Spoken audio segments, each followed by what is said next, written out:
Meus irmãos, Pai do Senhor Jesus, vamos a mais um Pensar Bíblico, vamos a um texto bíblico. Primeiro livro do Fabricante de Reis, primeiro livro de Samuel, capítulo de número 2. Como vocês são sabedores, Samuel é fruto do altar e por isso Samuel é imparável. Ana foi aquela que combinou com Deus, depositou Samuel aos cuidados de Deus, e a melhor coisa que você pode fazer da vida. Ana entendeu que não gerou filho para si, mas gerou filho para Deus. Ana queria um filho e Deus queria um profeta, e essa combinação resultou no fabricante de reis, o próprio Samuel, o homem a quem o próprio Deus testificara sobre. Este Samuel, muitos o consideram como o principiar do ministério profético, quando se diz que de Samuel a João. Esse Samuel de um ministério tríplice, alá Jesus e alá Moisés, que o próprio Deus testemunha a respeito dele, se não falha a minha memória, em Jeremias capítulo 15.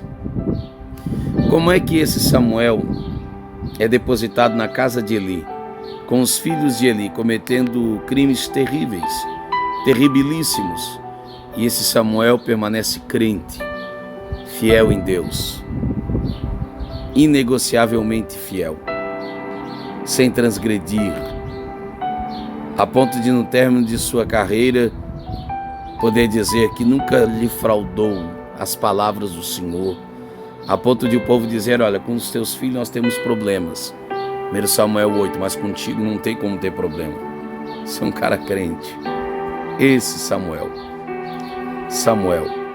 você vai encontrar uma pleiade na Bíblia constelativa de um grupo pequenicíssimo, e Samuel faz parte destes.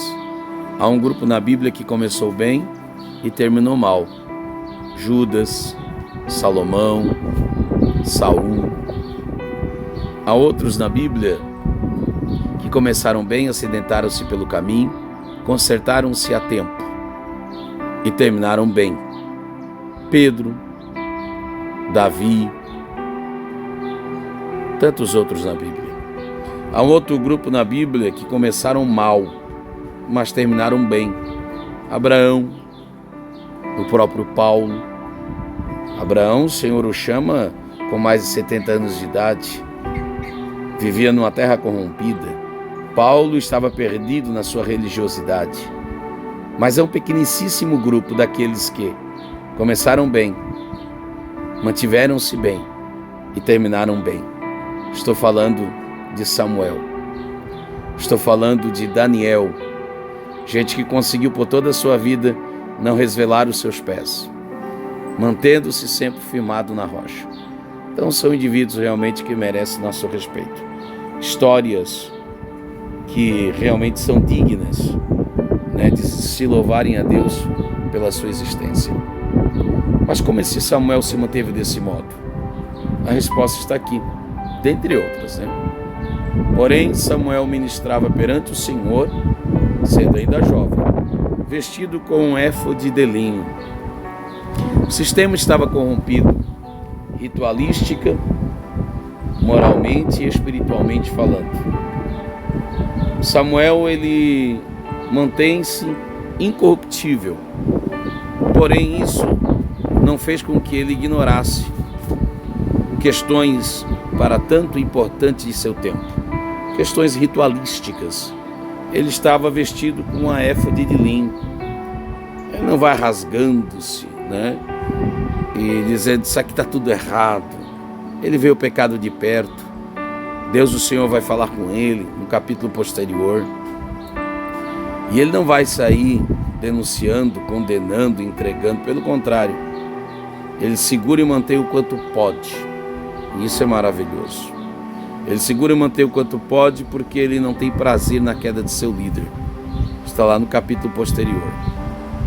Versículo 19 diz assim: a sua mãe lhe fazia uma túnica pequena, não comprava feita, ela mesma fazia, confeccionava, e de ano em ano lhe trazia renovação de ciclo, quando com seu marido subia para oferecer o sacrifício anual. Ela sacrificara antes do Samuel, ela sacrificara para o Samuel, ela sacrificara o próprio Samuel e ela sacrificara depois do Samuel. Então ela é uma mulher realmente digna de nota, porque o fato de receber a bênção não faz com que essa mulher abandone o abençoador. Ela realmente entendeu que a bênção é boa, é maravilhosa, porém o abençoador é muito maior. Ela amou mais o doador do que a dádiva. Aí o versículo de número 27 vai dizer o seguinte, olha aí, 26. E o jovem Samuel ia crescendo, e fazia-se agradável assim para com o Senhor, como também para com os homens. Como é que o Samuel se mantém corruptível? É tipo Joquebede e Moisés, o que ela plantou em poucos anos de sua vida, 40 anos aproximadamente de vida palaciana no Egito, sob o cuidado de Faraó, não foi capaz de arrancar dentro dele. É o que aconteceu, por exemplo, com Daniel. Quando ele ora, ele diz: a ti, ó Deus de meus pais. Então ele não corrompe-se, estava plantado ali. Ensina o menino, lembra disso? Provérbio 22:6. Estava impregnado dentro deste, por intermédio do exemplo desta, a saber, sua mãe. Quando ela faz-lhe uma túnica, como nós lemos no verso 19, sabe o que ela estava falando? Cobertura espiritual. Eu coloquei o meu filho conforme o propósito. E é interessante porque esse lugar perigoso que ela colocou era onde estava a arca do Senhor, era onde Deus se manifestava, contemporaneizando casa de Deus. Meu Deus, pode ser perigoso quando a casa de Deus não está mais nos domínios de Deus, quando intrusos estão sentados na cadeira de Moisés. Isso é uma outra história. Mas a questão é, ela coloca-o lá e faz-lhe uma túnica. Túnica na Bíblia fala de cobertura. Ela coberta-lhe. Nossos filhos precisam ser acobertados. Nós não geramos filhos para nós mesmos. Nós os colocamos no mundo perigoso, no mundo terrível. E até mesmo dentro da igreja tem lá seus perigos e artimanhas do cão. E o que a gente vai fazer agora? Agora a gente vai tecer uma túnica. A gente vai gerar filhos para Deus e vai gerar uma túnica para esses filhos. A gente vai gerar cobertura sobre eles, acobertando-os no manto da oração, acobertando-os conselhos, atitudes. E é interessante que ela não compra essa túnica. Ela mesma confecciona. E por quê? Porque somente quem te gerou conhece as tuas medidas. E esse é o tema desse meu vídeo. Somente quem te gerou conhece as tuas medidas. Não permita que ninguém venha mensurar-te. Não use a vara de medir sua ou daqueles que estão em seu redor, porque só quem conhece as tuas medidas é o teu Deus. Ele sabe o quanto você pode produzir. Evite comparativos. Eu sei que é meio difícil, né? Mas evite comparativos. Nesse nosso contexto de rivalidade e contrariedade, nesse mercado cada vez mais competitivo, mercado de trabalho, nesse mundo louco em que nós vivemos, no corre-corre, evite comparativos. A vara de medir está na mão do próprio Deus. Lembra da parábola que Jesus contou?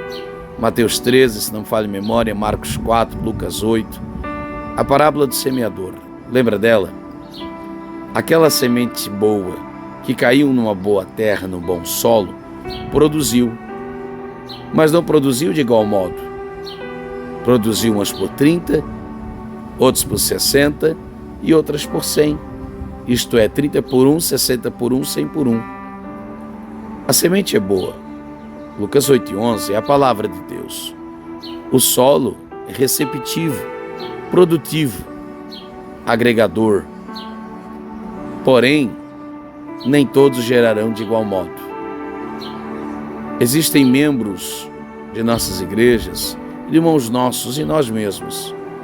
Por mais que sejamos solos receptíveis, nem todos nós geraremos na mesma proporção. O fato é, se o solo é bom e a semente é boa como ela é, vai produzir. Mas nem todos produziremos de igual modo.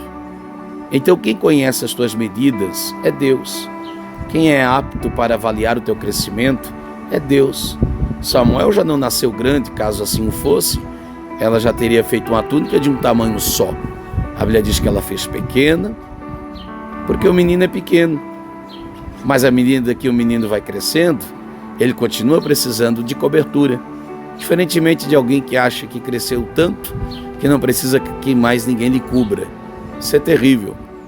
À medida que ele vai crescendo, os cuidados sobre ele vão crescendo também. As maiores e melhores batalhas são dadas aos maiores e melhores guerreiros. Quanto mais alto for a altura de uma colina, quanto mais alto for o trafegar, quanto mais alto for o alpinar, quanto mais alto for a escalada, mais vento se soprará sobre este. Então, quanto mais alto você subir em Deus, suas provas serão maiores, assim como seus poderes também. Grandes poderes são iguais a grandes responsabilidades.